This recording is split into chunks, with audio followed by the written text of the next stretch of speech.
Welcome, Pathfinders, to the Find the Path podcast actual play of the Hell's Rebels Adventure Path. Episode 3. Now with more revolution. Yeah. Now with 100% more revolution. It's true. You say... I mean, really, it's just a riot right now. But I was trying not to sing that the whole last episode. I did not succeed with that this time. But yeah, no, we're getting ready. Well, we're still in a bookstore though, right? yeah, We're Yeah, laying we're still low healing. from the cops. Yeah. I was going to say, I'm still like bleeding. So God. you're forming a revolution in the secret bookstore at their underground secret back room. It's pretty rad. It's pretty on point. It's pretty rad. It's pretty on point. it's like an equilibrium, you know? The only weird part about it is that we don't actually know who each other are. And so it's not like we've True. been like planning this for months. It's like, oh, we just all were at this protest. Let's overthrow the government. This sounds good. You guys seem like you hate the government. I hate the government. As a rule, if you're wearing armbands and burning books, you're probably on the wrong side. Right? Books are always like the canary in the mine. If they're starting to get burned, bad stuff's afoot. Well, they're The freedom also mines. just burning down Yes. people's businesses and houses and, killing people because Because they have books. Books are power. how dare you have knowledge of things we don't want you to know about, which is super messed up. Who are you going to trust, House Throne or your own lying eyes? Considering this group of players has 2 lit majors and a librarian, we're pretty pro book. We are very pro If book. this offends you all, stop listening, but we're very pro book. Sorry, not sorry. Books are rad. Sorry, indeed. One of these days, I think it was requested I create a book list for my reading list, but I have not gotten around to that. And then Jordan does computers and I'm about the science. So none of us are really pro destroying knowledge. True. We all like True. knowledge. I'm all about fantasy. Then again, I'm also a pretty prolific reader, so take that for what you will. So, yeah, when last we left our heroes, before you even got to any of the whole revolution side of it, there was a riot. And the party had to then fight in said riot. I think at least Which 2 we did members of pretty the well party, in. I believe it was Niccolo and Vittoria, I swear I'll get your names eventually, were directing the crowds and trying to get them out there. And Cesare and Lucia murdered some people. I also used my teacher voice to get people out of there. That's true. You directed people to safety before murdering a guy. That was the other way Actually, I around. think it was after murdering a guy, but yeah. I think the 2 teachers here, though, we're going to have to work with Heather on her teacher voice. Look, Yeah. y'all, he should have just had a better reflex save, okay? My bad. Why wasn't he springy? What's wrong with him? Rachel and Jess just wrote a note and passed it to Heather. It just says, see me after the recording. It's true. Well, when we get to do more skill training thingies, I'm going to put one in intimidation for my mom voice. There you go. Very nice. Very But I nice. don't have that right now. But yeah, there was murder, and some people felt bad about it, and some people were like, you know what, that's what happens. Cesare's seen some stuff, y'all. Yeah, I want to know about this stuff, yo. we're going to find out about the stuff. Probably not in episode 3, though. Yeah. Jumping back into this, however, the party had successfully defeated, I think, the best 4 out of 5. Actually, yeah, I think it was 4 out of 5 Yeah, it was 4 out of 5. the Chelish citizens group before the Dotari had stepped in, and then the door had opened, and they're getting ready to release the hounds. Hellhounds? Literally Release the hellhounds. hellhounds. Let me just say, that escalated quickly. Yeah. Well, there was a crazy lady that got stabbed in the neck. Yeah, I'll get into what happens if you stay around longer. Oh, In the rumor mill. So the party then fled off through the city streets.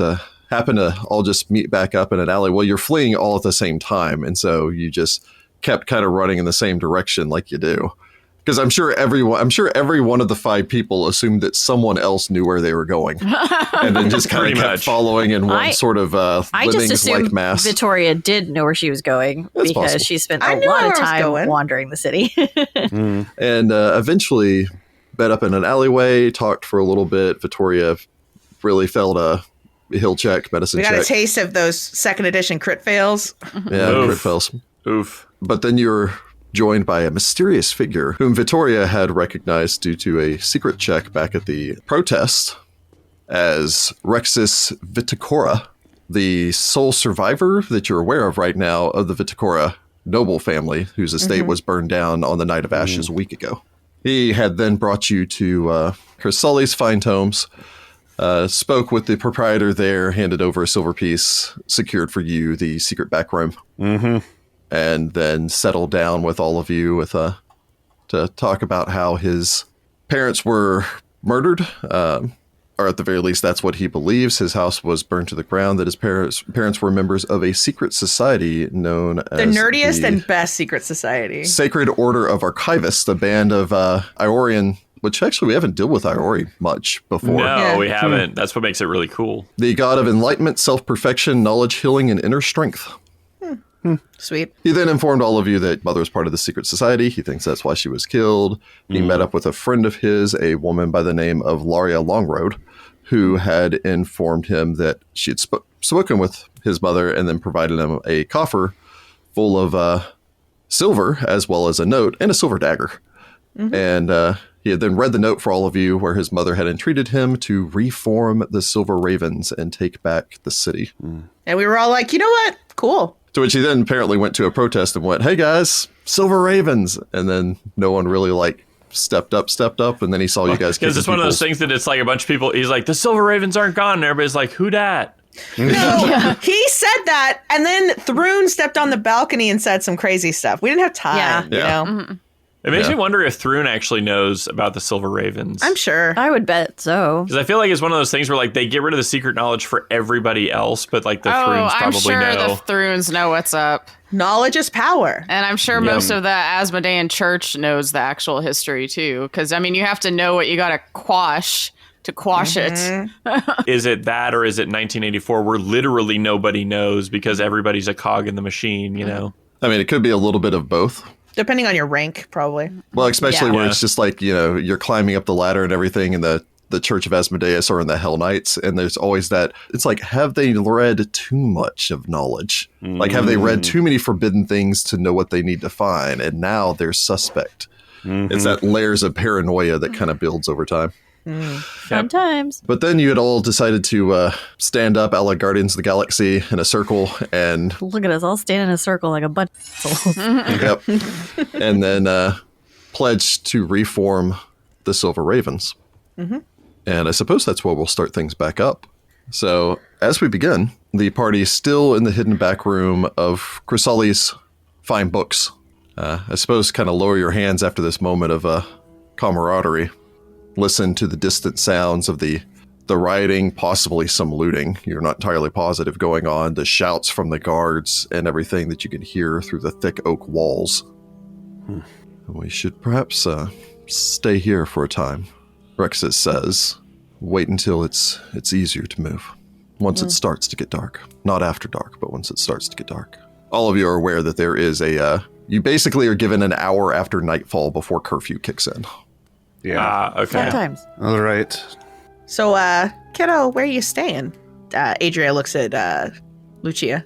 I mean, I spent last night at an inn room, but I don't know, didn't really think that far ahead, to be honest, which was really dumb. I really should have thought about that. Youth. I mean, I've been kind of unemployed because, the opera shut down, so...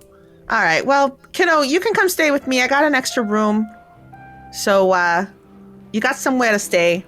Oh, thanks. What about the rest of yous guys? I mean, y'all had jobs and stuff before this, right? I still have a job. Yes, I still nice. have a job. Oh my god, I can't. I do still this. have a job. I still have I have a job at the academy. I still have lessons to attend and coffee to make, so... Yes. Getting Coffee, back to you that. say? Yes. I work at a coffee shop across from the academy. Oh. Nice. How about you? She points at Niccolo. I still have my odd jobs and things like that. What do you do, my friend? Not as much as I once did. His tail kind of whips. I understand. We don't know one another particularly well, so if you're not interested in sharing, I understand. These days I'm more of a headhunter and recruiter. For what? People who need work. People around the city. Okay, so you're kind of like connecting workers with jobs. Pretty much, yes. All right, that's good. No, we should all maintain our day jobs, as it were. It'll be easier to do a revolution if they're not suspicious if we all suddenly quit. Well, it provided you what money was left to me when my parents passed. We don't have a great deal, so I don't know how long that money would last if it was paying for everyone's food and creature comforts. Mm-hmm. And so, unless the revolution starts making money, which it sounds like it probably won't, more likely than not, we're going to be responsible for paying for our own upkeep out of pocket. The revolution will not be monetized. Yes. And where exactly are you staying, since your family home is gone? My mother's friend, Miss Longroats, has put me up. I was curious, which is why I was asking, in her coffee shop. So Probably not the same coffee shop.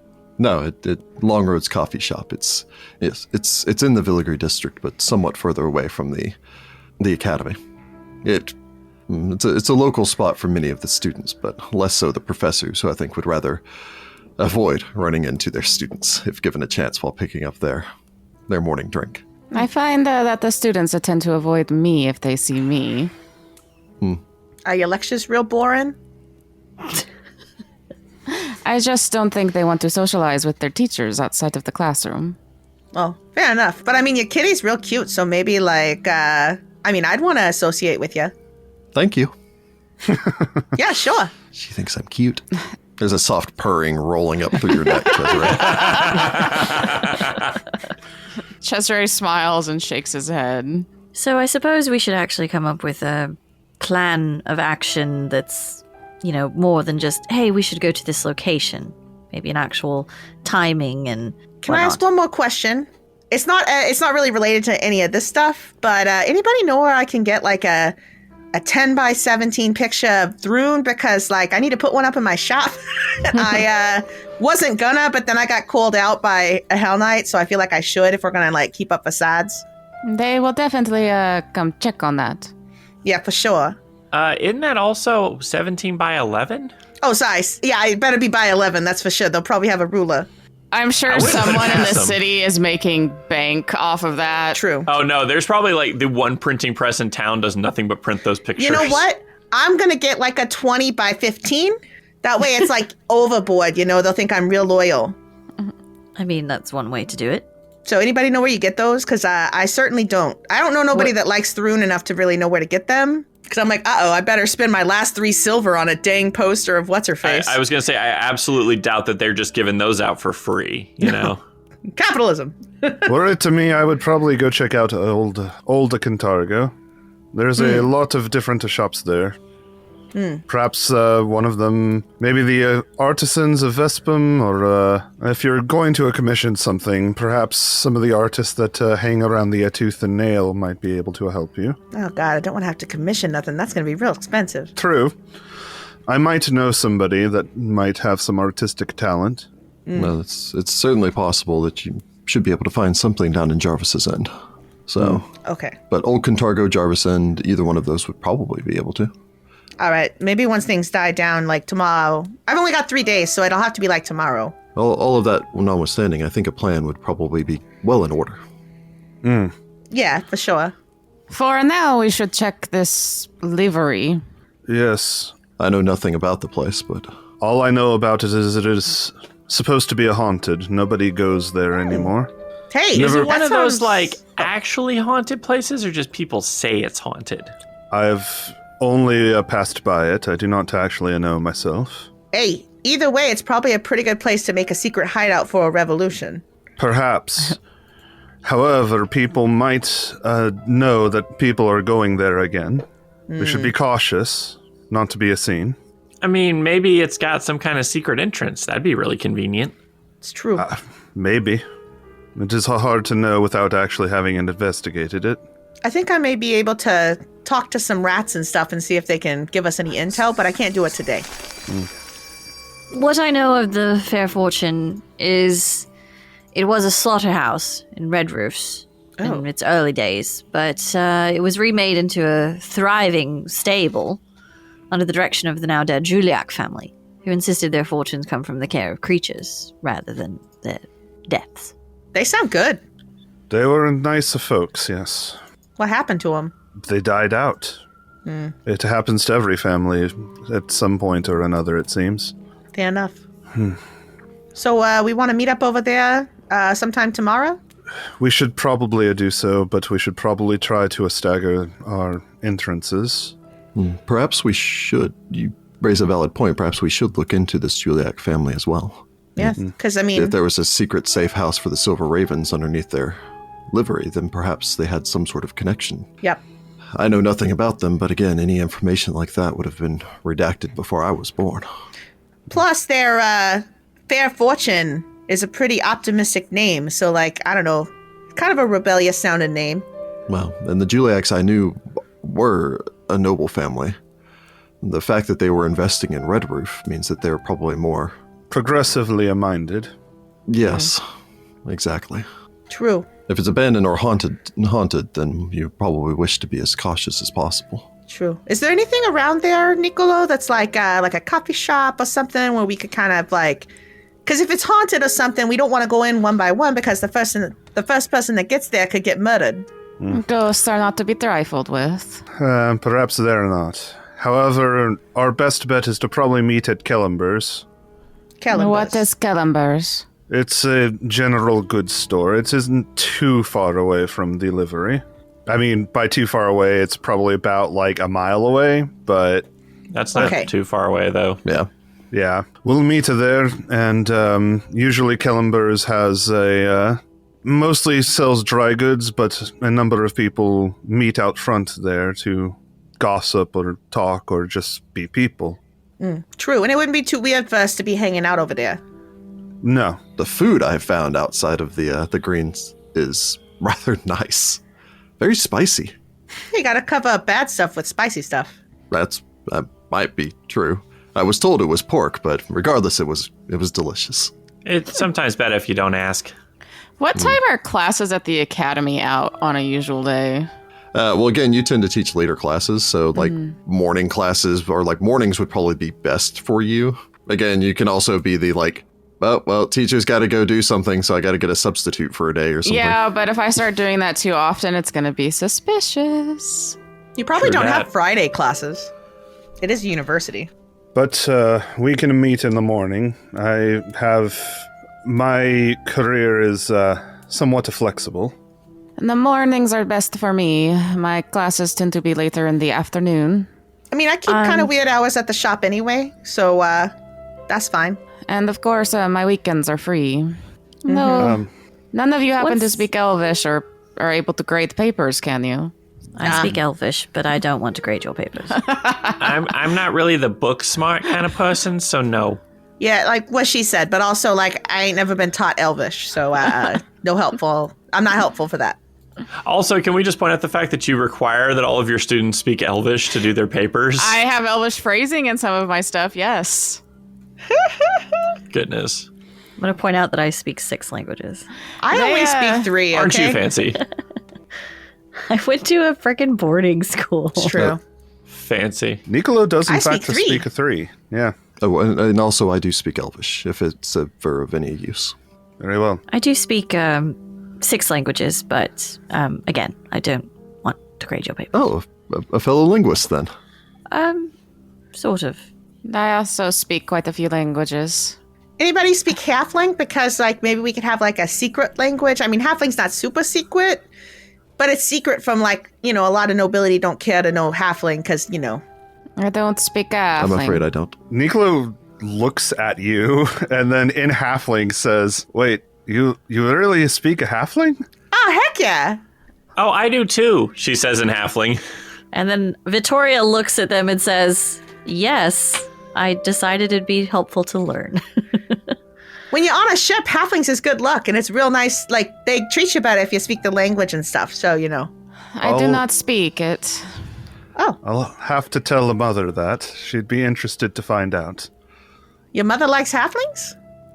I switch back into common.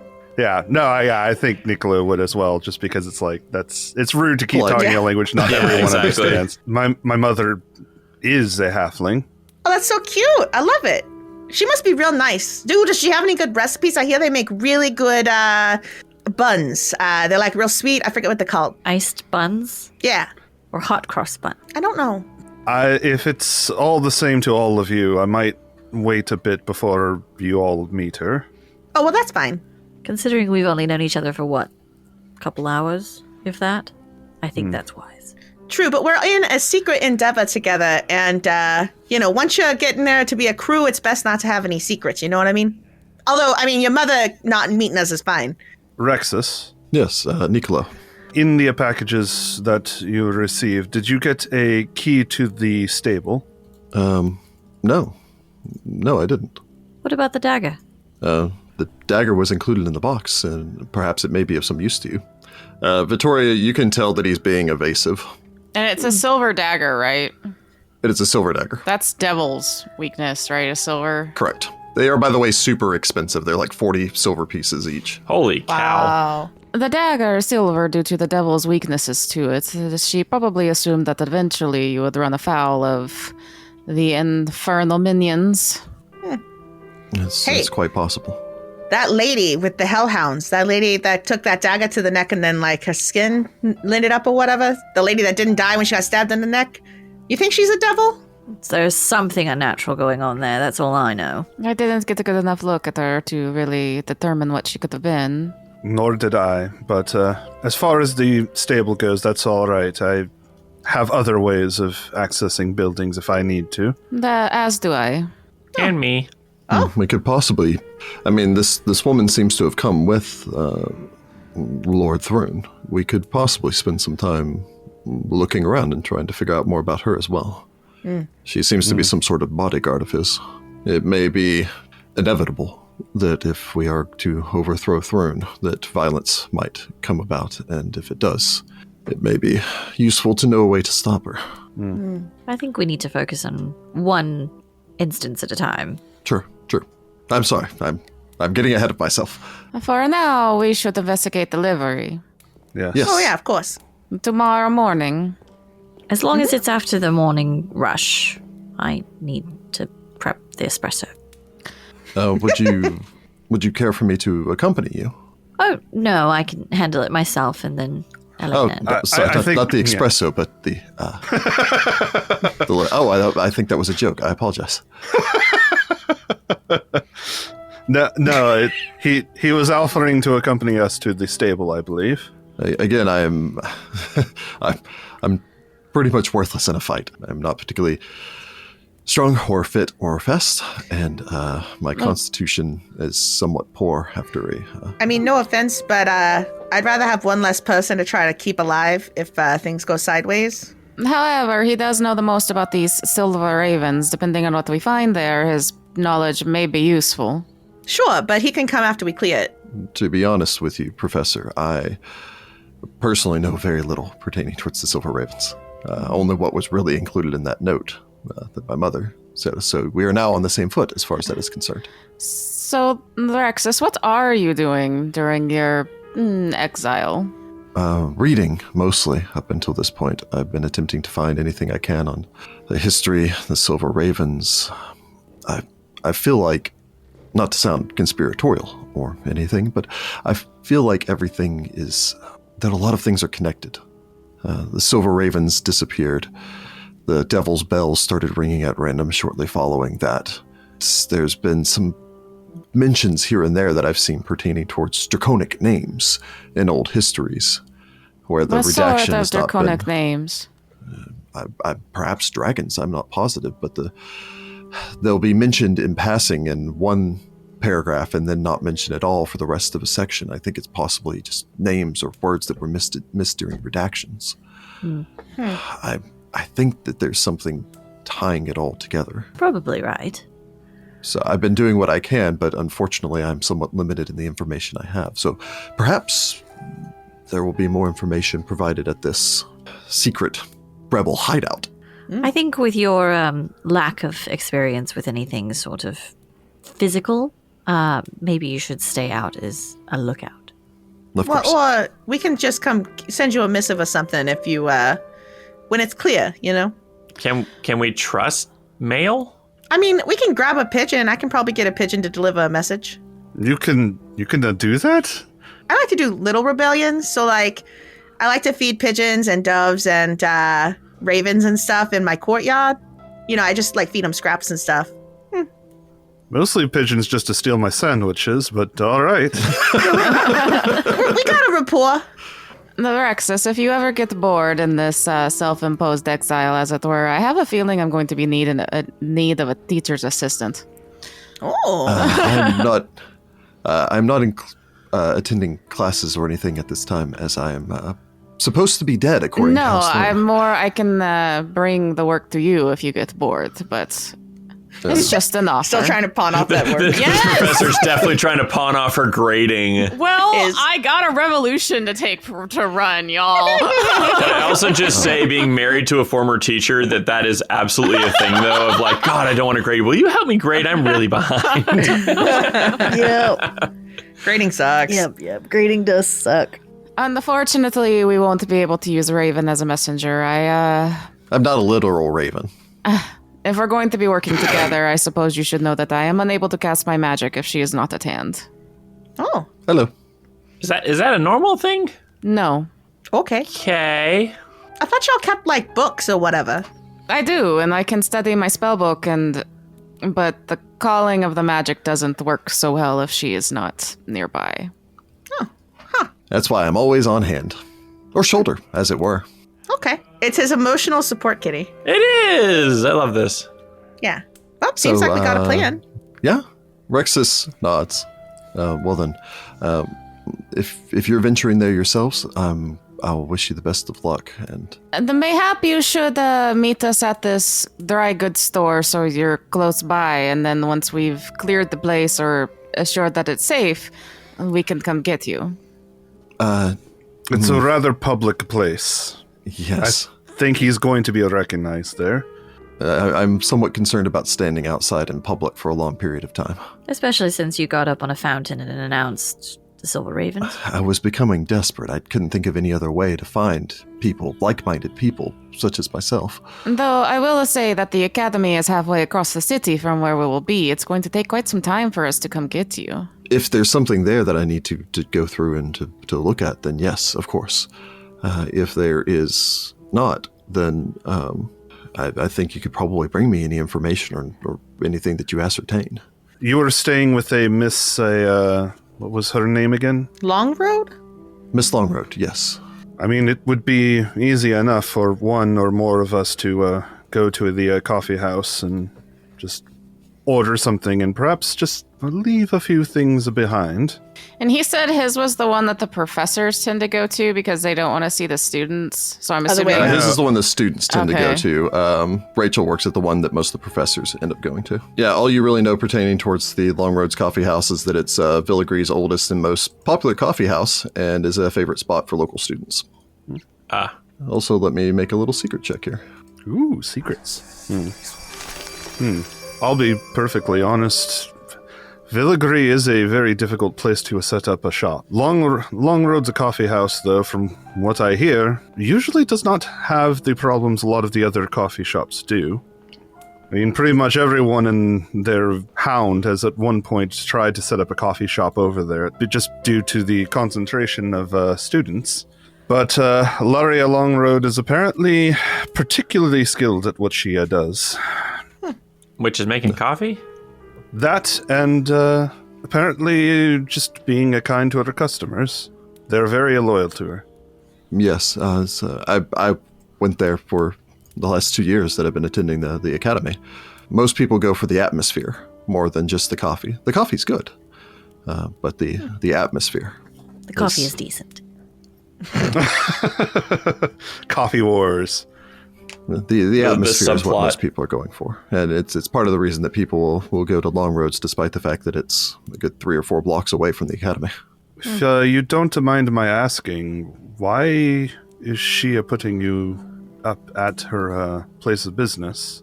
I haven't. Hiding in plain sight. Well, I haven't gotten a lot of information from Miss Lomroad. She's somewhat evasive, although she is willing to assist me in my quest to restart the Ravens. But she does have a long-standing association with my mother, and so I believe that perhaps she may be also a member of this order. Though, to be fair, she hasn't said that she was, and you would think that if I already knew that my mother was, that she would be willing to open up about that. She might be, not to speak ill of anyone that is assisting me or assisting us at this point, but I think she may be a smuggler. I see. Responsible for procuring such items. It may be why the coffee house, even if it doesn't seem to do a great deal of business, manages to stay afloat. Well, Fair enough. mean, given that we're, going against the government and everything, we're probably going to have to ally ourselves with some of those people. I mean, the more allies absolutely. we have, the better. Oh, smugglers would be real helpful. Get them to bring us some mint. Are we the only people that you've contacted so far about reforming the Silver Ravens, or is this literally the first step? He shuffles a little bit uncomfortably in his high-back leather chair. Not the first, then. Oh, no, actually you are. I will admit that after seeing my house in flames, this is the first time I've really ventured out in the last week or so. I've mostly been hiding. No, you cannot be blamed for that. I think if you're serious about this entire endeavor, then you need to build on that bravery. And while we are exploring the Fair Fortune livery, I think it might be a good idea if you expanded your influence, as it were. What do you have in mind? I'm more than willing to assist in any way that it helps. I think you should try to find more people to join the cause. But you got to be real careful with that, because the more you talk about it, the more you have a chance of somebody who shouldn't be hearing about it. For now, I think maybe we should keep it to a small group. But I think observing and seeing who would be willing to join. Don't necessarily engage, but listen, gather information, figure out who might be trustworthy, and that would help our cause. I've been helping out Miss Longroads in the back room, mostly grinding up beans and such. From there, I can usually see into the front and not easily be seen. And I know a number of students have been discussing their disenfranchisement with the government recently. The Perhaps coffee we could shop start would there. not be a bad place to gather some information.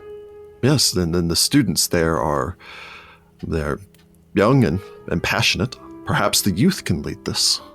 The youth would be a part of it, for sure. I know a large number of those who have lived in this city the longest have oftentimes been the most accepting by this point of this is the way that things are. I'm well aware. So perhaps we can start from the ground and then bring in more people as we go. It is a good idea. Thank you, Lady Scordato, was it? Scordato. Scordato, I apologize. Well, if that will help, then perhaps we can find a good book and make ourselves comfortable until the marching outside passes. Yes. But remember, everybody, we'll meet at Killenber's tomorrow morning. I have this copy of Revolution for Dummies. I think it would probably be some use. No. So yeah, I suppose all of you settle in. Those of you who are more literary inclined can find a good book in here to read. Rexus makes himself comfortable off to the side. He has an odd habit. It doesn't seem to be like something he's cognizant of reading out loud. Like softly under his breath as he's reading. Oh, okay. Interesting. Much like a child learning their words, although he does seem to be rather well read. So perhaps his tutors just never broke him of it. Or he's dyslexic. It's possible as well. You make yourselves comfortable. A few hours pass. Eventually, the young woman that you'd seen behind the counter when you first came in opens up the secret door. If you're looking to leave, it seems that things are growing quiet. Rexus nods. Thanks, you believe this is Chrysalis herself. Thanks her for the room and stands up to his feet. Oh, I will be returning home, I suppose we all should be. And I will wait anxiously for word tomorrow, I believe it is. Yeah. Tomorrow morning, yes. Tomorrow. As soon as we have more information for you. I believe all of us save and Niccolo are heading in the same direction. There's only the one bridge. Will be more noticeable in numbers, but there may also be some greater safety in it. So he pulls his hood back down, adjusts the glove that he wears over his one hand. Shall we? Sure. Indeed. Good luck to all of you. To see you in the morning. You too, Niccolo. You exit from here. make your way out. The way north is blocked from here, and so instead you're forced to head south back onto Argent Street and then turn and make your way east before heading back north and then around the outside. In essence, you have to pass by Shadow Square, which is the Temple of Zonkathon, which most people tend to avoid, and it looks like the rioters and protesters were even inclined to avoid going anywhere near the Temple of Zonkathon. Yeah, I don't think they would put up with that crap very well. Do whatever you want outside, but come near our temple. Yeah. From here, you make your way further east, passing beneath the shadow of the House of Gold Vels, which is the Temple of Abadar, formerly the Temple of Kalistra, until her faith was outlawed following the Chelish Civil War. The Temple and Bank of Abadar stands off towards one side, and you make your way past that in the park nearby before continuing on. Eventually, though, you make your way heading north and reach Bleak Bridge. Okay, we're here. Here? Yeah. I pull out a key and, head to the shop and unlock the shop. And it's like, all right, come on in. Be careful. There's lots of glass in here. Oh, wow. There is a lot of glass in here. Do you make this? Yeah. Cool. Anyway, we live upstairs. See you both in the morning, then. Adria waves. I guess Lucia will give a wave, too, just kind of out. She seems kind of out of it. Like, she's, kind of in her own head. It's been a long day. For all of you crossing across the Bleak Bridge, once you reach the other side, you have to stop at the tax booth and pay your 1 copper piece. Good. So that's why there's only one bridge. Oh, yeah. Yeah. So I think that's The fancy people. all. Yeah. So copper piece from each of you. From Heather and Rachel, copper piece for getting across. Every time you go across the bridge, if you're making your way onto the mainland, you have to pay. But not coming back. Yeah, not going across Bleak Bridge onto the island, but coming back into the noble section. Wow. I don't know what we're targeting first. Oh, you can definitely go that down is- in the world. You just can't necessarily come up in the world. Yeah, they don't want the riffraff having to come across the bridge. That is extra rude, because could you imagine I'm a laborer at the docks on the actual mainland, and I live on the island, and I've got to pay a copper piece just to be able to go to work. Yep. That's crazy. Yep. Welcome to Chiliax. You all pay your copper piece, make your way across the bridge, pass by Clenched Jaws, which seems to be having a rowdy time. It's one of the local taverns there. Make your way further north past that, and then eventually get back up towards the Villigry district, where Vittoria and Cesare split off and make their way.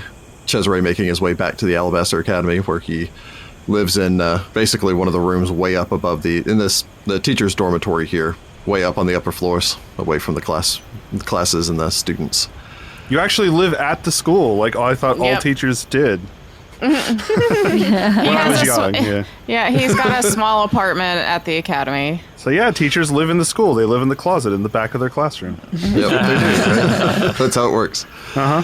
I suppose Vittoria escorts Rexus. Once you get close to there, Rexus turns and inclines his head. Lady, thank you for the escort to here. Just in case ambushes and whatnot. I appreciate it. I look forward to hearing from all of you tomorrow. He inclines his head. Are you sure you've told us everything? What do you mean? Back at this bookstore, you just seemed evasive. I'm good at reading people. And you just seemed to be holding something back, and I don't want it to put us in danger. You have a keen eye for people. Investigative sort. He reaches up to his neck and pulls on a chain hanging there and pulls out what looks to be a silver key, although it gleams too bright for silver. You think it might be mithril. Ooh. This was left in the box as well. And it's the key to get inside, I assume? I don't believe so. I don't know why a livery would have a key of mithril. Well, if it was a secret bunker for the Silver Ravens, be a good protection. He glances down towards the key, holds it up for you to see. Looking it over, it does seem to be a fine key with what looks like a design or something like a hand on it, Huh. on where you would grip it. Do I recognize anything about it? I mean, the only thing you can think is the hand is the holy symbol of Irori. I think that my mother was trying to tell me something with this. I don't think it has anything to do with the Silver Ravens, so much as perhaps her secretive order. It may be, eventually, that I'll be able to find some clues leading me to... Perhaps they were located under my family's house. Perhaps they were located somewhere else. I can't be certain. My parents donated a great deal to various businesses and societies, groups. Have you checked into them? What little I can from my hidey hole over the coffee shop. By that I mean I've read what I've been able to, but I think perhaps I would not focus on this now, but I think perhaps you are a woman of unusual talent. You have a very keen and inquisitive eye, as I said. Perhaps when you are done with this livery, you would be able to... I did not get a chance to really go through the ruins of my home. I'd be more than happy to help you. Thank you. And if you provide me a list of those locations, while it is not an official investigation, I do help out those in need, and you seem to be in need. He nods. I'll try to remember what I can. I don't have any of their papers or anything like that. They would have been inside of the building, and I would hear them over dinner so many times talking about this business or that charity that they were working with, but I didn't pay it any mind. You'd be surprised how much you probably do remember. I would suggest, have a nice cup of tea, relax, and then just jot down whatever notes you can. Very well. Thank you, Lady Scordato. I am fortunate to have met you and your compatriots. Perhaps, Rory was looking out for all of us. One can hope, but, no. He bows. Good evening. Good evening. Turns and makes his way.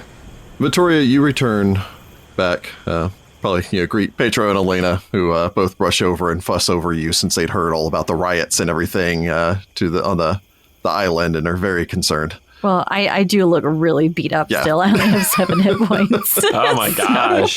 So yeah, you're not looking so great either.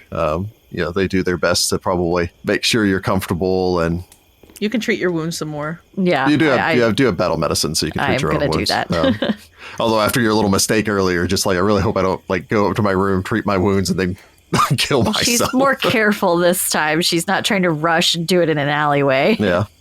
As long as you don't roll another natural one. Yeah, right. But yeah, the shop's already closed up by this point, and since they're not actually allowed to serve tea or anything like that after dark, and that kind of cuts into their profits anyway because of proclamations. Well, and there's a curfew, so nobody can be out much past dark, right? Much past dark. Yeah. So because most businesses still close at sunset. You sit down. They since you're legally not allowed to have tea, they make coffee, which probably isn't that great for you're settling in for the end of the night. It's decaf. Yeah, decaf. They have the magic decaffeinated coffee beans here. Yep. Share the whole story with them. Make your way up, and I don't know if you want to treat your wounds or if you're just going to try sleeping, and you regain hit points for sleeping. I can't remember how much. I think I'll treat as well, though, because I'm down pretty far. I rolled much better that time. So I actually got a 15 exactly. Oh, well, So the bare minimum. I rolled an 11 and I have a plus 4 4 medicine. So, and it's a 2d8.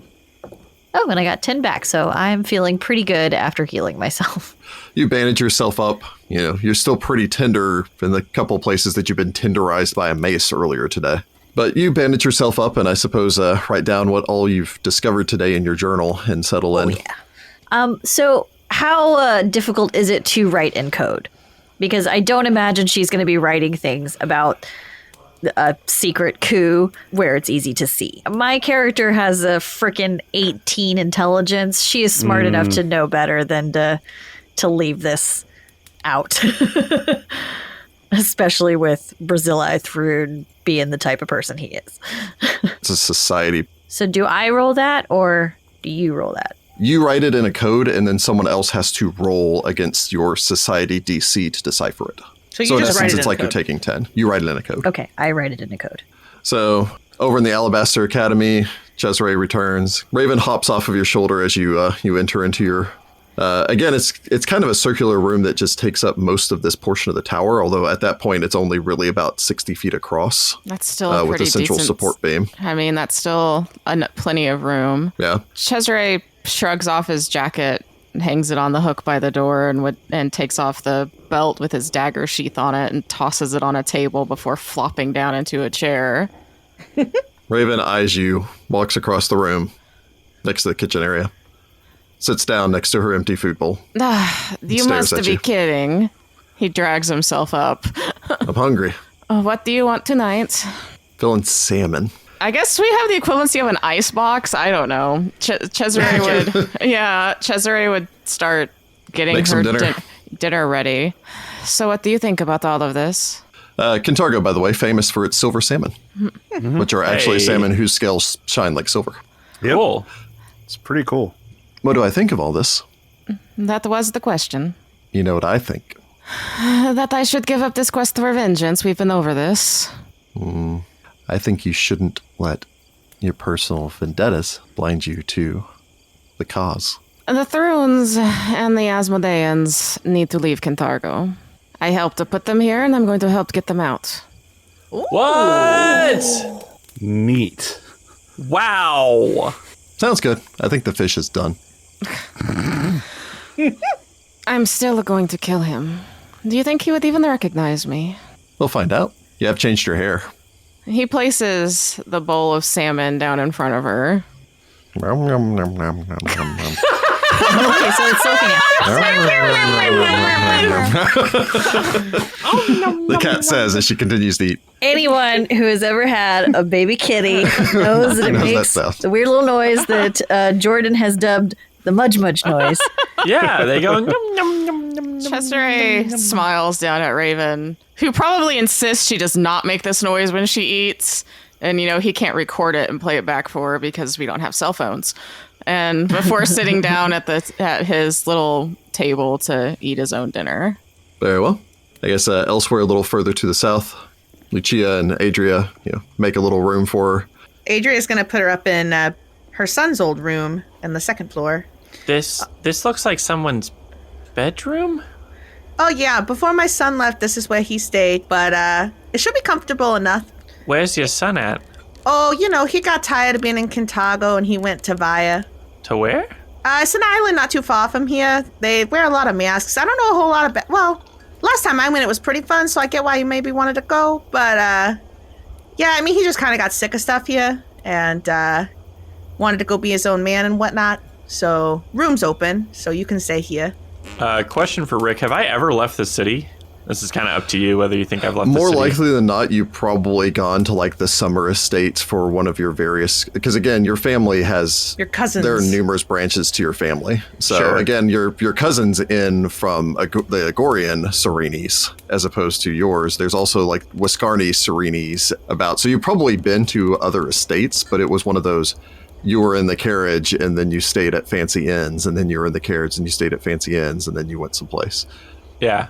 Wow, I've never been there. I mean, I don't feel like I've really been a lot of places. Well, you're young. You got time. Look, I'm going to make us some dinner. You take as much time as you want up here. Settle in. I mean, I don't think Basilio's really going to mind if you move anything because, I don't know if he's coming back anytime soon. You like fish? You like salmon? Well, yeah. Okay, well, I'm going to make a little salmon dish. I'm going to be downstairs in the kitchen. You head down when you're ready, okay? Okay. Oh, also, I'll be sleeping across the hall, so if you need anything in the middle of the night, I'll be over there. Okay. Got all Miss Weasley on him. Yeah, for sure. You want me to knit you a sweater?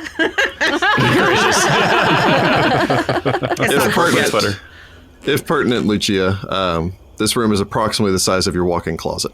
Sure, which I imagine she just kind of looks at okay, this She's is just my life where's now. the rest of the room? You're looking around for a secret door. She's to opening actually up the lead closet and sees the closet is no, this 3 feet by 2 feet, or is it not no even closet. closet? This is one of those places where it's your walls on either side. It's kind of like a townhouse situation where the walls on the either side are technically the walls of the next house over also. Oh, okay. And it's it's thin on the bottom floor, and then it just kind of goes up. So it's probably a 3-story house with an attic. But each one of the stories is you do a little walk around, and then it's maybe 30 feet across. Yeah, so they're small. Okay. So it's a they're very like cozy smaller. house.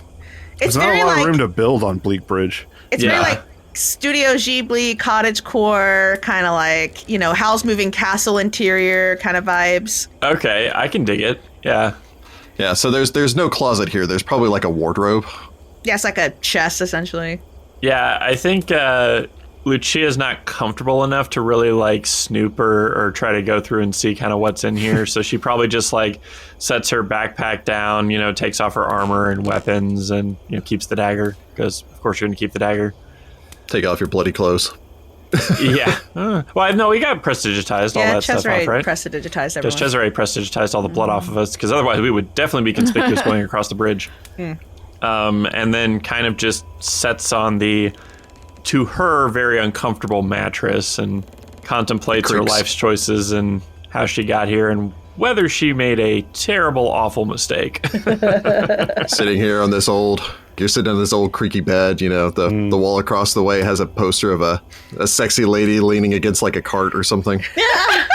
Because they don't have sexy woman in a bikini on the hood of a Camaro or anything. It's like, oh, this is definitely a boy's room. Okay, that's canon now for sure. Oh man, yes. There's a whole bunch of flags hanging down for various sports teams and all the rest of that. There's like a foam finger on the wall now. He's not that kind of boy.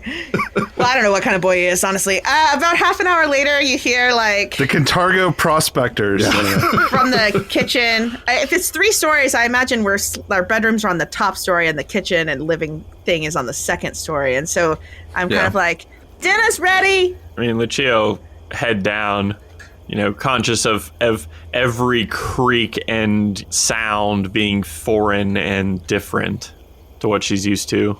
You get down there and it's just a very feast. well-worn house. Yeah. It's like enough food for 8 people. It's like biscuits. You don't know how she did it in 30 minutes, to be honest. Magic. And she's like, okay, hopefully I made enough food. I know you might be hungry. I don't know the last time you eat. You're a real string bean. So, I made some salmon. I used some fresh herbs from the garden. And then, there's rolls. And you want a nice cup of tea? I know it's illegal, but, who cares? I mean, yeah, who cares, right? I think you need some, you know what? We'll save the tea for later. We'll make you a nice chamomile so that you can maybe have a little rest. I know today's been real challenging for you. Yeah, thanks.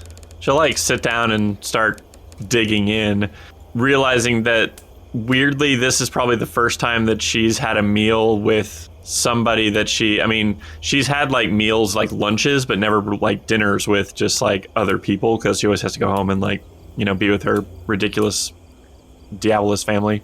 And all the dishes are handmade glass dishes and they're all the reject ones that she didn't think she could sell. So they're all a little bit so cute. off.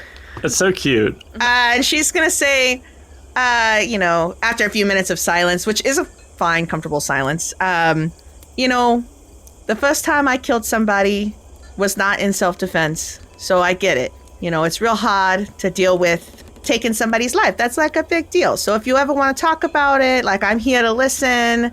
I maybe don't have the best advice, but I'm happy to give any advice I got, and I'm happy to at least let you vent your feelings because that's probably healthier than trying to bottle them up.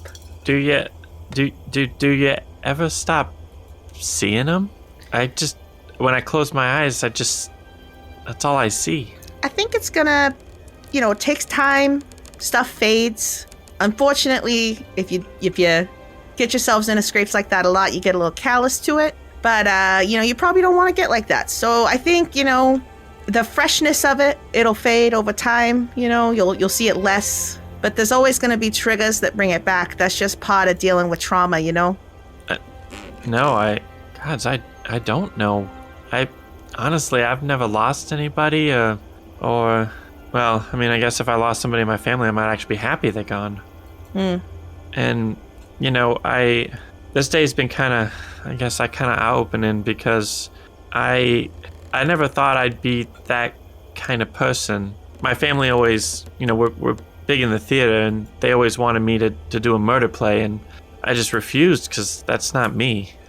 I don't think at least that I'm not cruel or even really that mean, but you I wasn't even trying to kill anybody. I just feel like I got caught up and I wasn't thinking, and just my training just kind of kicked in and did what it did, and it kind of scares me. Here's what I tell you. First of all, you got real lucky on that shot, right? Like, training's a thing, muscle memory. You're a good kid. You didn't mean to kill nobody. But here's the other thing. People out there doing violence and bad stuff in this world, they don't think twice about killing people. That guy had just hit me real hard with a mace. He hit me a couple more times. I may not be here. You know what I mean? I guess. I mean, it's just... I mean, this isn't the kind of stuff that you'd read about in a history book or anything, right? Certainly not around here. They just... It's just read as people fought and don't really talk about people dying.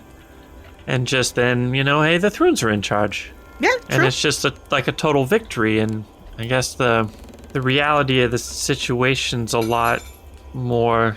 it's a lot sadder than I kind of thought it would be. Yeah, that's true. But all you can do is keep going forward, because if you get too stuck in being sad about stuff, nothing's going to change. Yeah, I guess you're right. Here, let me get you... You know what? I made us a pie. Let me get you a pie. Hold on. You want big slice or a little slice? You want cream? She, gets up and starts, pulling out, this really amazing pie, and she's, slicing... How did you make all this in 30 minutes? She had it. She just warmed it up. Oh, I see. And she slices you a big piece, gives you a big piece. She puts cream on it, even if you don't want cream. The piece is 3 times bigger than you expected it to be. She kind of pats you on the shoulder, it's okay, honey. You feel your feelings, and it's hard out there to be an adult for the first time, be away from your family. I don't necessarily get it, but I get it. It's hard out there to make your own way. She just starts bawling. She just starts honey. crying. Honey. The whole thing finally comes crashing down, and she's just letting it all out. Adria gives you a big warm hug, because, she's a heavier set woman, so she got real soft hugs. I'll make you some tea, too. You know what? We can break some other little rune laws. Why don't we'll light a mint candle? Rune laws. I ain't got any dogs. I'm not going to spill any grain, though, because, that's expensive. You know what I mean? Yeah. Okay. It's real... You're real nice. I've been told that before. I've been told that before. It's hard to be nice. You gotta work on it. She murders. I killed a lot of people. It's kind of weird that you're nice like this and you murdered a bunch of people. It just don't make a lot of sense. Well, I lived 90 years. I've had a lot of lives, and I worked real hard to be nice in this one. Yeah. I don't know. I mean, how do you do it?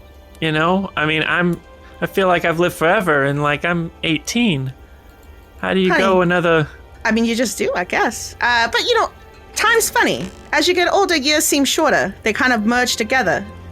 When you're real young, every year feels real long. Feels like you do a lot of stuff in one year. And then you're 30, you wake up and you're like, wow, how old am I? So, time's kind of a relative weird thing, from my experience. She kind of Lucia kind of wipes her eyes and tries to kind of start composing herself a little bit more. Now here, you eat that pie, you drink this tea, we're gonna put you to bed. Some sleep will help. Okay. Adria is just happy not to be alone in this house anymore. She's I will adopt all the little children. I was gonna say, I love this very much. And I take all the scraps and stuff and put them out in the courtyard for the birds and rats, ravens and whoever whatever really wants it. Not all the scraps, but the ones that make sense to put out there. Yeah. Lucia will finish her pie. They have some tea. She kind of goes upstairs. She's probably very aware she's not going to rest well tonight, no matter how much tea you have. It is chamomile. Because this is to kind of put in perspective how spoiled she is. This is a lot worse than when she didn't get a part in a play. But that's her closest thing of comparison, because she's privileged like nobody's business. So I'm imagining a lot more tears and a sleepless night is ahead of her. Elsewhere, a little further south from there, Niccolo, the first to have left as far as splitting off from the rest of the group, and honestly the one with the least distance to travel. Yeah. But still, I'm sure you made your way back, probably checked in with the Cloven Hoof Society, made sure that if any of the tieflings that had gone to the protest were injured, that they were taken care of. I mean, I'm sure Straya has it, but, Straya has it taken care of, and she tells you not to worry. you make your way navigating back through the complex alleyway. For those of you who actually look at the Devil's Nursery down there, it is a it is a complex maze of just with noticeably smaller buildings. May we point out they are itty bitty compared to most of the buildings in the city. So clearly not the the best area. No, a lot of them are one-story, for lack of a better term, shacks that they've actually built up against the outside city wall, just so that they have support. It makes me think like Final Fantasy VII. Yeah. Yeah. The slums. Remaster, whatever, the slums, yeah. Yeah. You navigate your way through here, eventually reaching your flat, which is one of the larger buildings here. Not in overall size, but in sheer height. It leans somewhat, as the foundation wasn't properly set. And you, of course, live up on the 3rd floor, which is the least liked option. And so the one that you got, because it is also the cheapest rent. It's true. There's no internal stairs. Like, you don't go in through the front door. There's actually just stairs that like wrap around the outside of the building to a 2nd floor and then a 3rd floor landing. And again, skip the 4th step because that one's not going to support your weight. And there's no reason to even grab the handrails once you get up past the 2nd floor, because you're more likely to let them pull you over the side than actually get up to your 3rd floor. Oh yeah, OSHA hasn't been here in a while. OSHA? No. What's OSHA? You reach the bottom of the steps and find a not an uncommon sight for you, but you find a small cloth-wrapped bundle that contains a loaf of bread. Something that your mother probably had left over and then gave to Straya, who dropped it off here for you. Picking up the bundle, you make your way slowly up the steps. Niccolo just whispers to himself, "Thank you, Mama." Ascending up the steps, you reach you curve around the south side of the building and then onto the west side of the building, where you have the one good thing about this flat, where you have this just beautiful view over the tops of all the buildings here, and then off into the city. And even though it's somewhat colored by the Grand Temple of Asmodeus, which looms over the skyline, it's still this wonderful view. As you turn back to your door, you see that a single red rose has been left in front of your door. Huh. Niccolo bends down and takes it. It's just a single red rose. Which I imagine are expensive. I mean, generally speaking. I mean, you note that its thorns have not been clipped. So you have to handle it with some care as you pick it up. That's very strange. Niccolo shrugs and I guess opens the door to what constitutes home. Yep. You make your way into your 1-bedroom studio, where it's like, mattress on the floor, off towards your right-hand side, wash basin off towards your left-hand side, a table with one good chair and one rickety chair. The good chair is for guests. Oh. You know how to properly balance on the rickety chair. Oh yeah, no, I've learned over time. My tail helps support me on that one, Yeah, you prop yourself up with your tail and the other 3 chair legs. Settle in, eat dinner, and I suppose all of you rest up, awakening the following morning to the bustling sound of Cantargo as it wakes with the dawn. I mean, Adria's already making blueberry muffins. She's pulled out the trunk in her room and put on like her old leather armor and her rapier, and she doesn't put her jacket on yet. Cool. And a hand crossbow. Oh, I have a hand crossbow. We can be friends.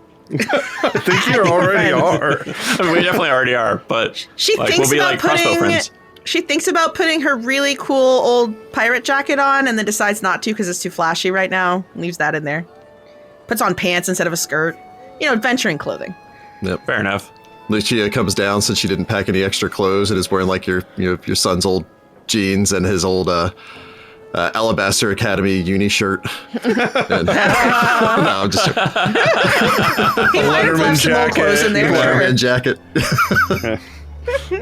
Cesare gets everything ready for his classes in the afternoon and drops it off at his classroom on the way out, so he can just run straight to class after all this. Fair enough. I figure Vittoria was up before the dawn, prepping everything for the morning rush that usually happens, and she helps out with the professores that come in the morning before Pietro and Elena. You gotta have that early morning coffee. Yeah. So, and then they say that they've got it under control, and then she can kind of duck off. Yeah. Makes herself a triple shot espresso and then heads out the door. Cesare also casts mage armor before he leaves, since that lasts the whole day now. It's just like... You're definitely like, I'm going to probably need this. I make a little sign. I make a little sign for the shop that's like, we'll be opening at X time or whatever. Because I'm like, after we finish this exploration, I have to go find a stupid portrait. Yep.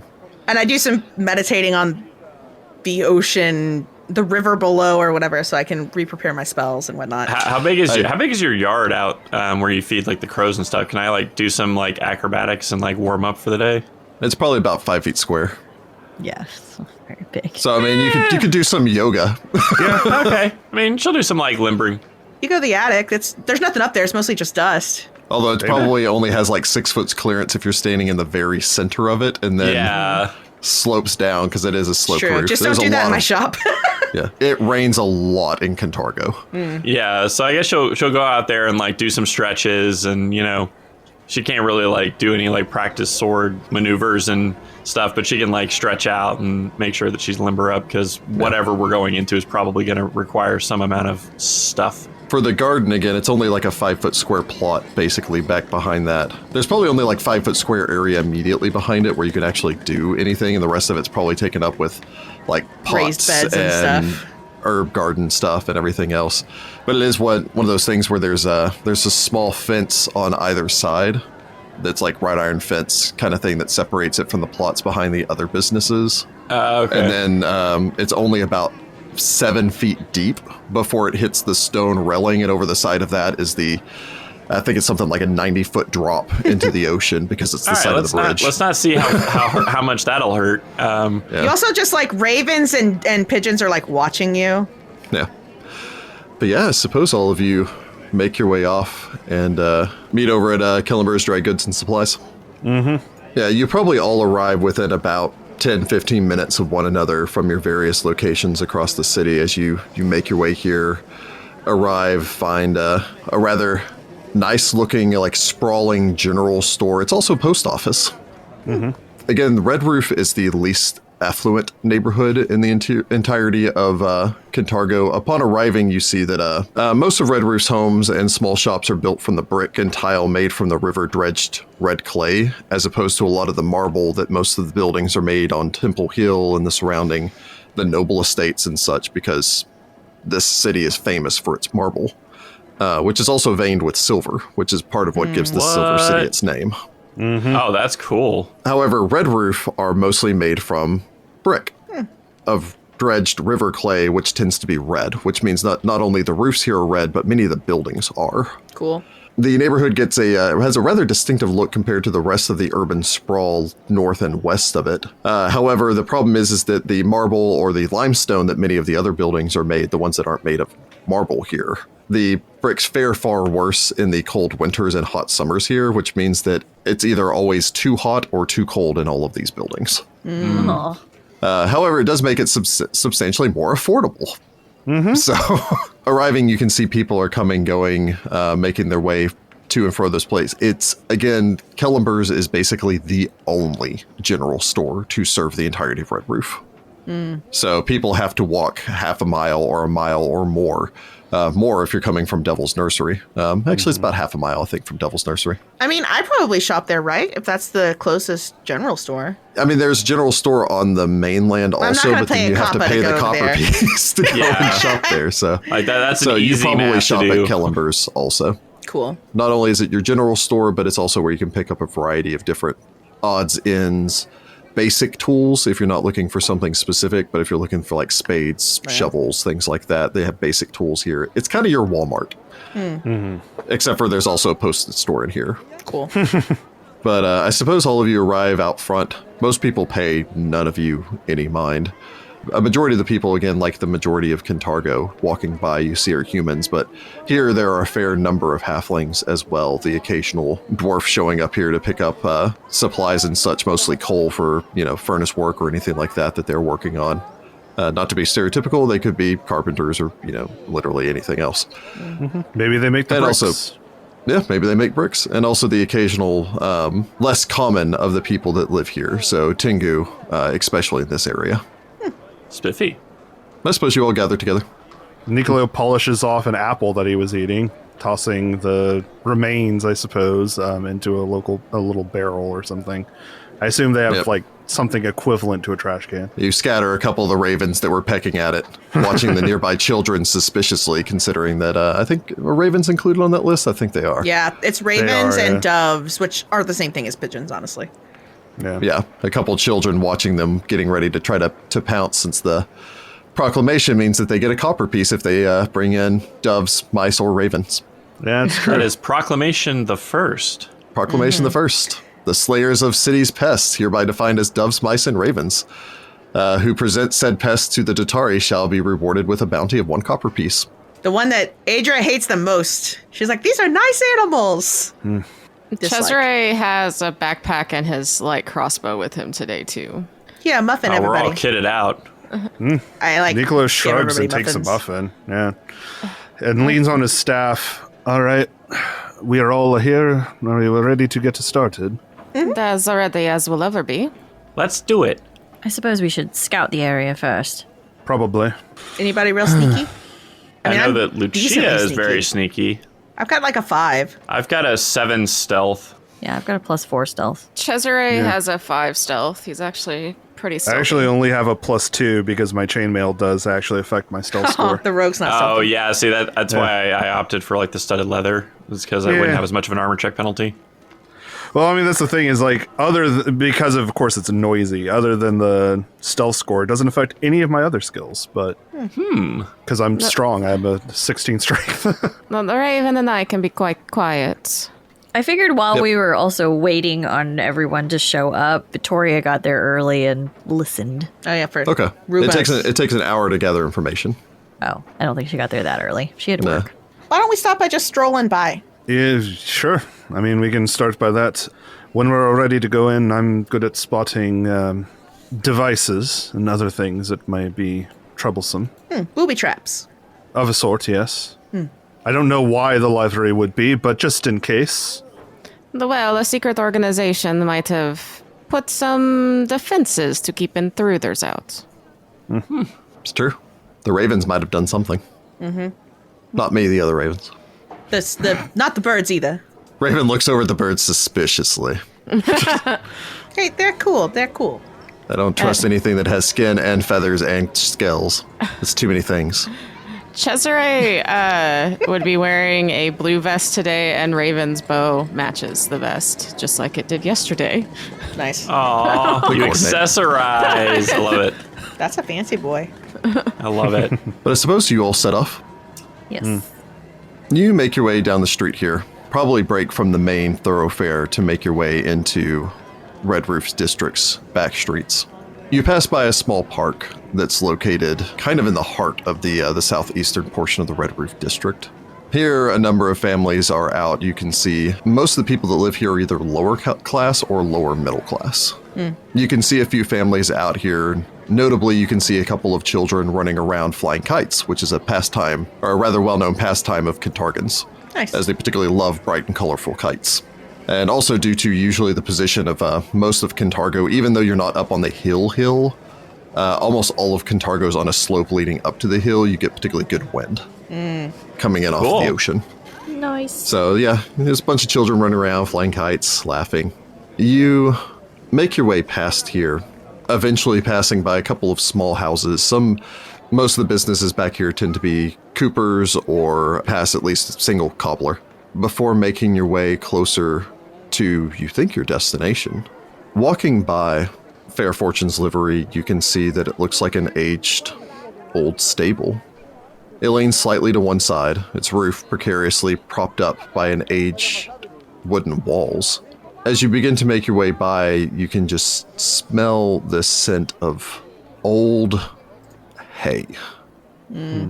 There are a few windows that once marked the sides of this building, although due to the proclivities of young children the world over, many of these are broken. Of course. All of that notwithstanding, there is a small sign that seems to have been painted in a childlike hand that says, "Beware, beware" is misspelled, haunted. Cool. The children seem to have put out a warning. I mean, it would be prudent if it's actually haunted, right? which they don't know the difference. I mean, for all I know, it could actually be a haunted. No, Or let's they hope may not. just have overactive imaginations. Well, there's somebody hiding out in there. Well, I mean, it was a slaughterhouse even before this, so maybe there's some ghost pigs or ghost cows. Fair. They might lick your hair whenever you're not paying attention. Oh, God. You do that at night. Only when it's sticking up weird. Only when you're dirty. Bothers me and I can't sleep. I have to sleep at least 16 hours. Cesare All right. reaches up and scratches her behind the ear.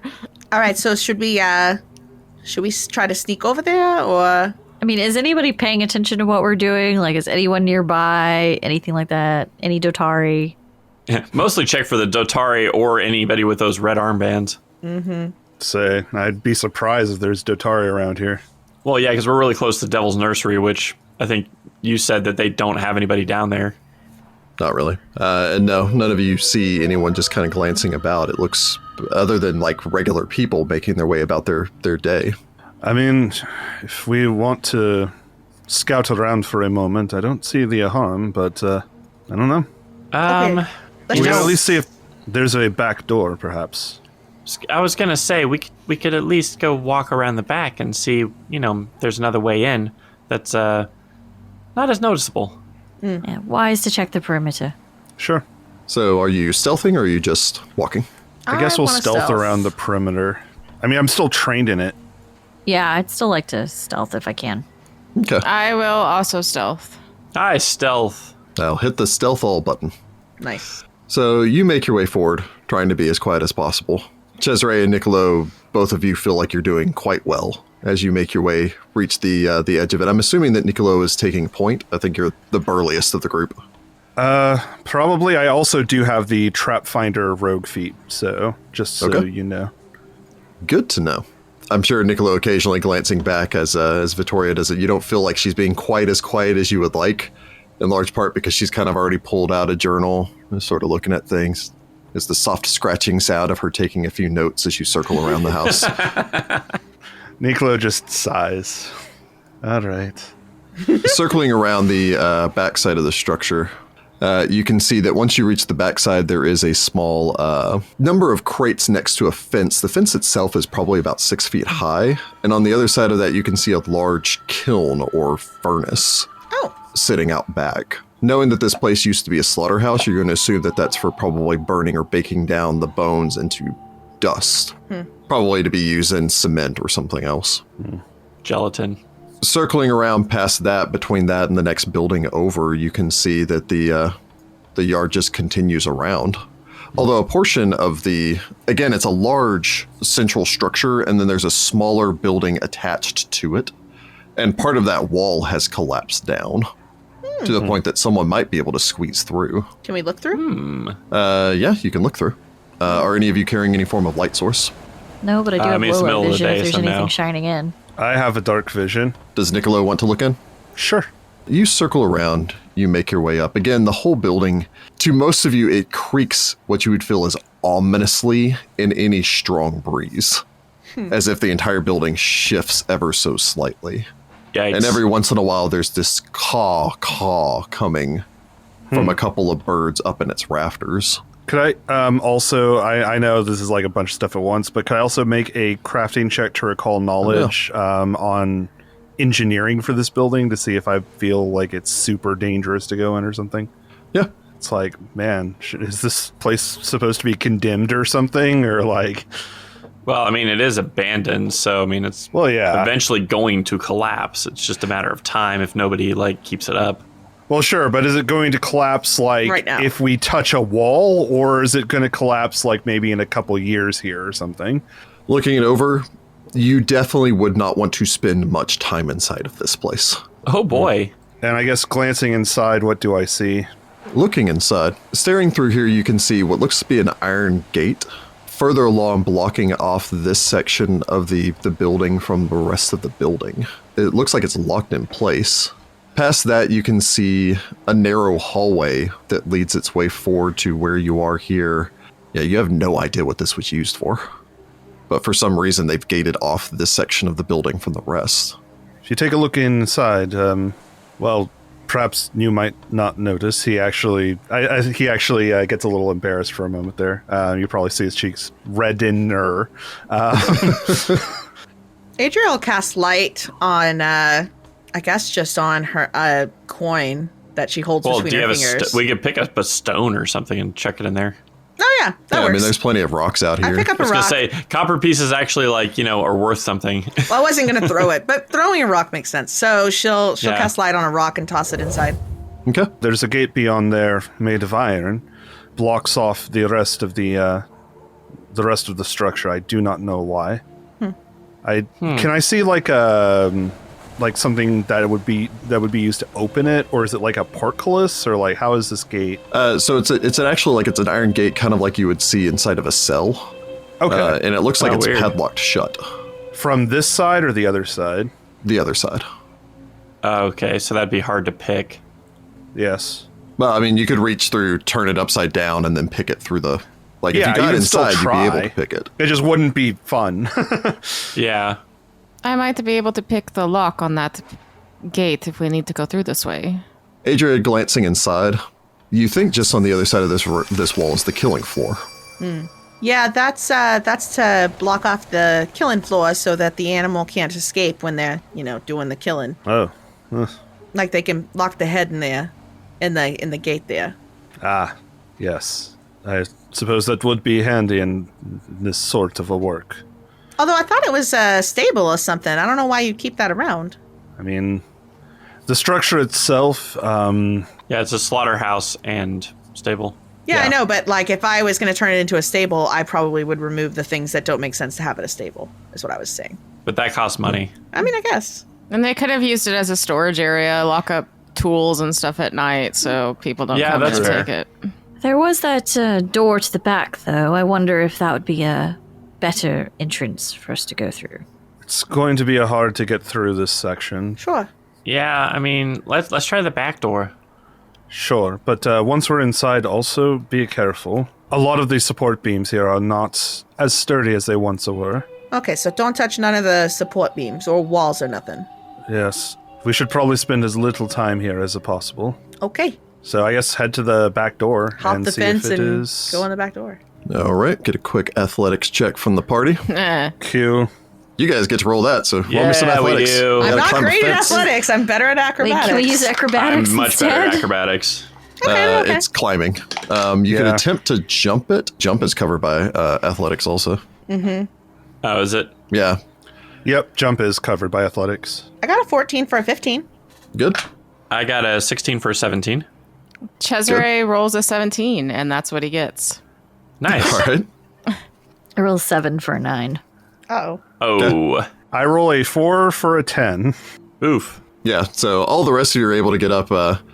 Unfortunately, Vittoria, you just can't, you grab onto the side of the wooden fence. You try to, pull yourself up enough to swing a leg over. You can't quite. You try to, pull yourself straight up, and you can't get, your arm over the other side. Because, again, this is an old, poorly constructed fence.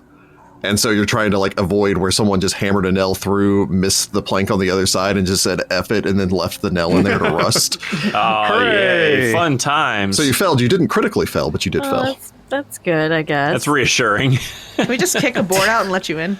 I mean, you could attempt to break this down if you want to. It's going to make a lot of noise, And though. that's going to draw a lot of attention. Yeah, I don't want to do Why- that. Why are these people back there breaking up that fence? I mean, Vittoria can try again. She didn't. Yeah, I'll try Okay. again. You just Niccolo- failed. You didn't critically fail or Yeah. anything. I mean, Niccolo also pulls out a rope and just, throws it across. Perhaps that will help some. That time I rolled better. I got a 10, so perfectly average with my 2 good 12. 12? Yeah. That succeeds. It's just climbing over a 6-foot fence. Yeah. But you managed to pull yourself up before dropping down the opposite side. It just took a little bit more effort. So Victoria probably spent more time doing gymnastics than she did with this. But yeah, there is a furnace back here. The furnace door is missing, which is probably the only part of it that was actually metal. The rest of it is brick. Can I poke Makes around and see if sense. there's anything, I don't know, secret messages or hidden keys or... Anything left over that didn't actually melt down? I mean, I'm not really looking for loot. I'm trying, if I was having a secret organization, I might hide something in a furnace. I don't know.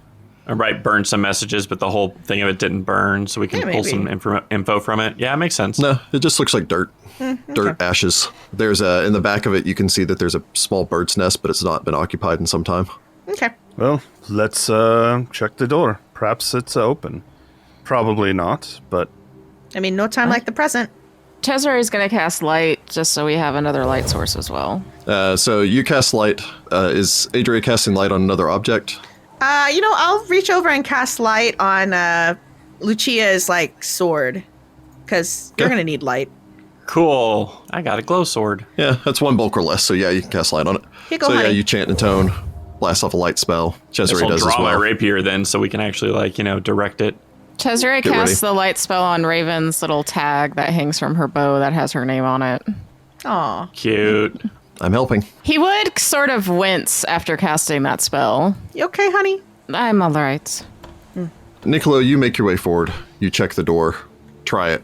There's no lock. There's no lock on the handle. There's no lock on anything else. But as you try this and push a little bit, you feel it's wedged.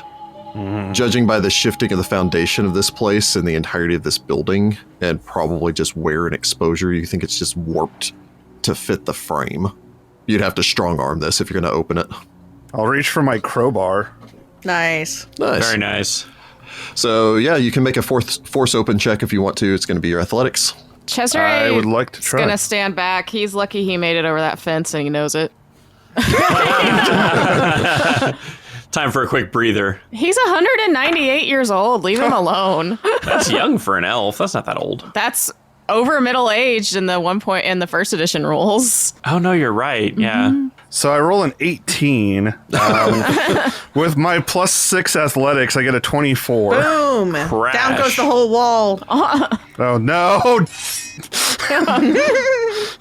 I broke also it, means you're Rick. I'm probably good sorry. at it, so you did it well. So Yeah, it's true. you realize as you apply force to this, first off, for the rest of you, Niccolo kind of walks up, looks this over, goes, huh, and then pulls out a crowbar, which you Nice. probably weren't necessarily expecting, twirls it with practice, Nice. wedges it in place, and then pops this open like this is not his first rodeo. Adrian is appreciative of this.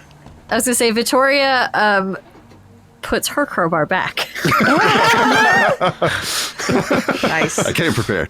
Cesare raises an eyebrow in that was impressive kind of way, not no why do you have a crowbar kind of way. You know? Niccolo, I will state, upon breaking this open, you had to apply some serious force to this. This cracks open, however, under the sheer force that you exhibit and breaks into the room beyond. The entirety of the door kind of pops open, and then you realize that at this point the hinges were doing nothing as the rotted frame just gives out, and the door just snaps open, spins twice on one bottom edge before clattering down to the floor as you break into the room. Well, that was loud. I mean, I guess the ghosts know we here. If there are any. Niccolo spins the crowbar back into his bag and then just sort of gives a bow and a sort of after you gesture. No, after you.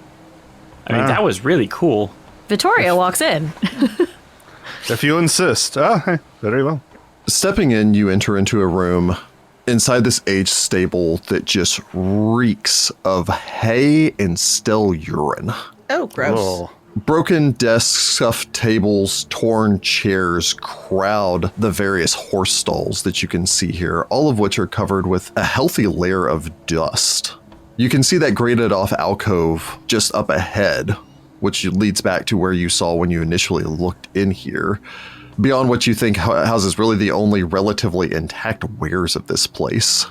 As the door clatters as Vittoria steps through the doorway into the room and takes a glance around, you all hear this low, menacing growl, Oh, I don't like that. punctuated Kitty? by a second low, menacing growl, as Doggy? a pair of mangy hounds stand up to their feet where they were sleeping underneath what looks to be a derelict old wagon, growl and hunch back and get ready for potentially combat Okay, but wild empathy.